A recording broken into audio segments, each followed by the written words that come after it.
Hi everyone, I'm Marty Levinson and welcome to Northtown Neighborhood News Magazine. Hi, I'm Marty Levinson. Welcome to the Northtown News Magazine. Hi there, I'm Marty Levinson. Welcome to the Northtown News Magazine with the greatest cameraman around, Sonny Hirsch, and your host, Avi Myers. Thank you, Marty. Avi Myers, Northtown Neighborhood News Magazine, a presentation of Sonny Hirsch and myself. Check us out on the web at ntnm.org. All of our shows over the last 8.5 years are on YouTube. Community Policing, caps24.org. Thank you to the men and women of the 24th District for keeping community policing going and doing their best, albeit shorthanded, to help us out in the neighborhood. It is a pleasure to, well, first of all, I want to thank Sean Tunner for my next guest. And one of my favorite pet causes is the people of South Sudan. And originally, for those of you who don't know the history, in the mid-90s, there was terrible, terrible genocide going on beyond belief. I'll let him tell you about it more.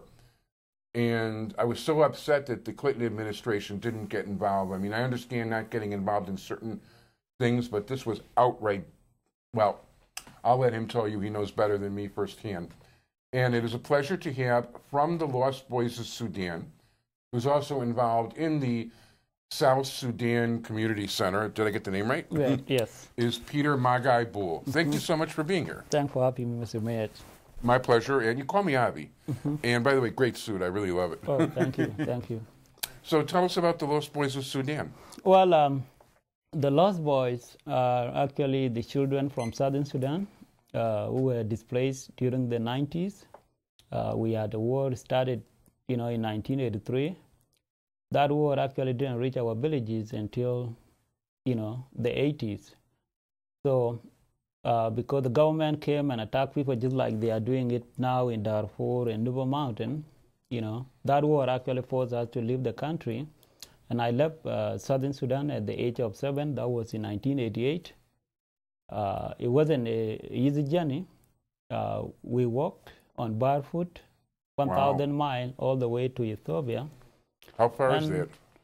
Well, depending on how close you were with Ethiopian, it took 1 month for others, and it took 3 months for some. Wow. So, it was a long journey, and we didn't have anything. So it was a struggle. And we ended up in Ethiopia some months later. We went there to Ethiopia.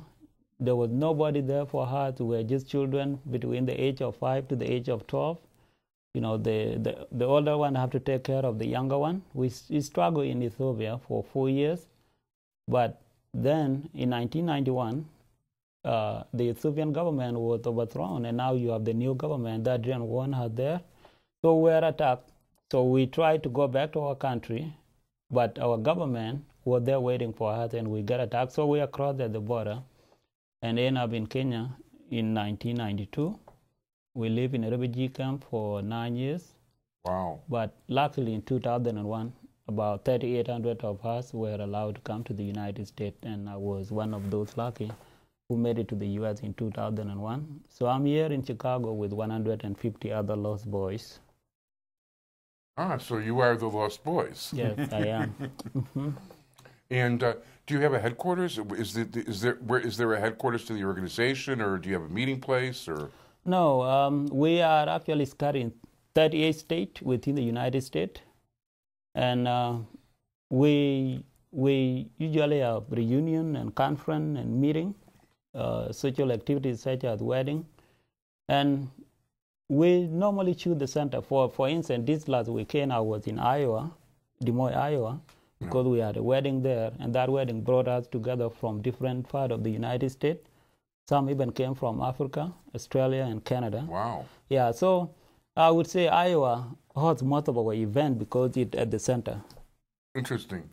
That's the last place I would have thought of, but... Yeah, and then, in Chicago would not be a great place for such a meeting because it's a big city, it's a business city, so accommodation and parking would be a problem. Expensive. Yeah, so, big time expensive. Yep. No, yeah, Iowa would be a lot. There's an awful lot of Illinoisans involved in Iowa these days, no question about it. Yes. So how many people were actually at the wedding? Actually, the pet wedding, that we had last month, we had about close to 2,000. Wow. Yeah. The recent one, we have about 1,000, the one that That's took place impressive. on July 11. So you guys are a very tight-knit community. Right, right. And, we use such a social gathering to talk about the event in our country. As you know now, Southern Sudan is going through tough time. So we use the platform, the opportunity to talk about our role. What do we have to do in order to stop the violence back home?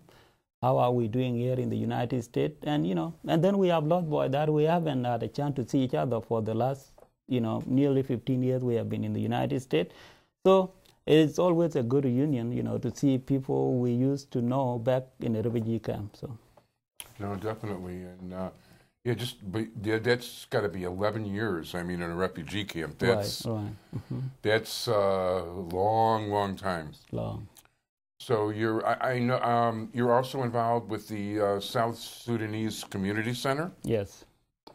Yeah, we first started when we came here in 2001. We had an organization called the Chicago Association for the Lost Boy of Sudan.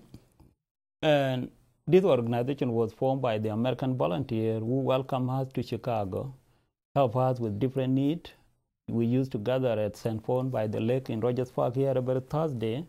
And people who want to meet us would come. People who want to volunteer, with different activities, to look for a job or, help with tutoring, things like that. We had that church as, a place to meet people of different backgrounds. And we expanded the services of that organization to help the Lost Boys. So we used to pay for, scholarship and other need of the Lost Boys. But some years later, we are Sudanese who also came from different countries, such as Egypt and, other refugee camps. So we have over 1,000 Sudanese in the entire state of Illinois, including Darfur in northern Sudan. And we have no problem connecting with one another and try to find a way to help, ourselves. And that's how we formed the Sudanese Community Association of Illinois. And then we have the center. So when Luoldeng was drafted by the Chicago Bull in 2004, it was the best opportunity. We connect with them. We introduce them to the community. And Lowell has been doing things for us until he left for Miami last year. So, I was sorry he didn't take the contract extension. He was my favorite bull. Yeah, it's a business. It's a business. We didn't want him to go, but unfortunately, he has to. So, no, but he's still doing great thing right now. No, there's no. He picked up the second-year option. I mean, he is making $10 million a year, so definitely. It's not a bad opportunity, and this guy can still play not just defense. He can blanket the other teams. I mean, LeBron James considers him a nightmare, and he does a better job. No offense to Jimmy Butler, but Luoldeng does a better job, and he's got more length. People in Chicago know it, so yeah. No, it's true, and But Luoldeng also to me, he's an exemplary player because he fits so much in the team concept, no matter who the coach was. Right. He was a team player start to finish who wanted the team to do well and did everything he could within his power to make it a better team. Right. Well, people in Chicago love him because actually what he does, on the court and outside the court, I think these were the things that the Chicago really loved the guys, and that had to come from who you are as a person. So, I had the opportunity to be with him since 2004, so I got to know him better than any other person. So I definitely agree with what you said. So yeah, very cool. No, I was always a big fan of his. I still remember his freshman year at Duke.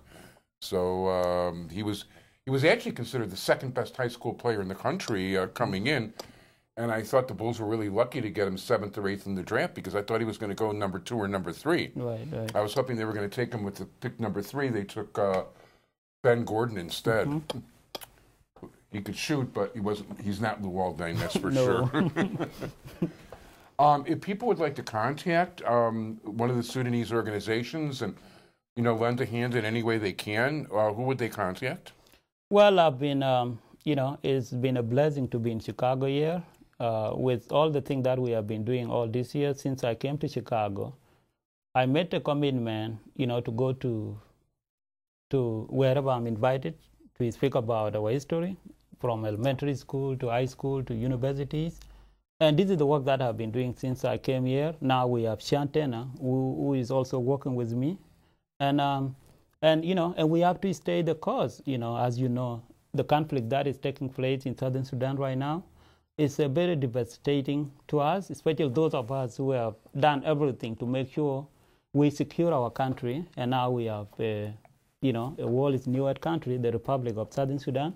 But just to see our leaders taking us back to war, these are the things that matter to us. And I always, on top of the activities here, either with our activities here in Chicago, I always serve as a point of contact as well as Shantena. So.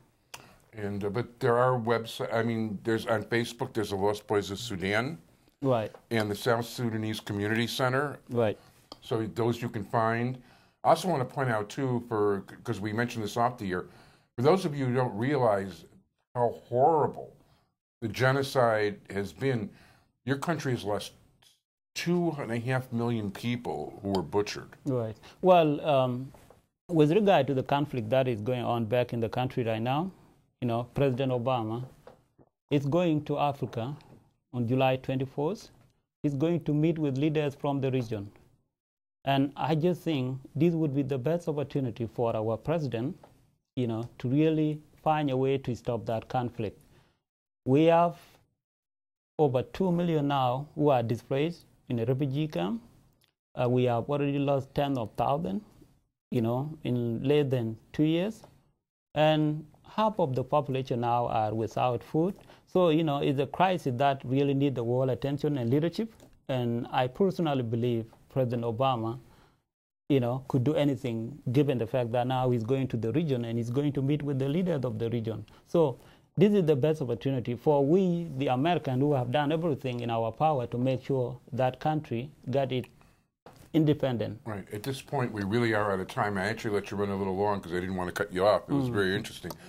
I want to thank you very much, Peter Magai Bul. Thank you. I want to wish you good luck in all of your endeavors. And, no problem. And I hope you guys will come of aid to Lost Boys of Sudan and the South Sudanese Community Center.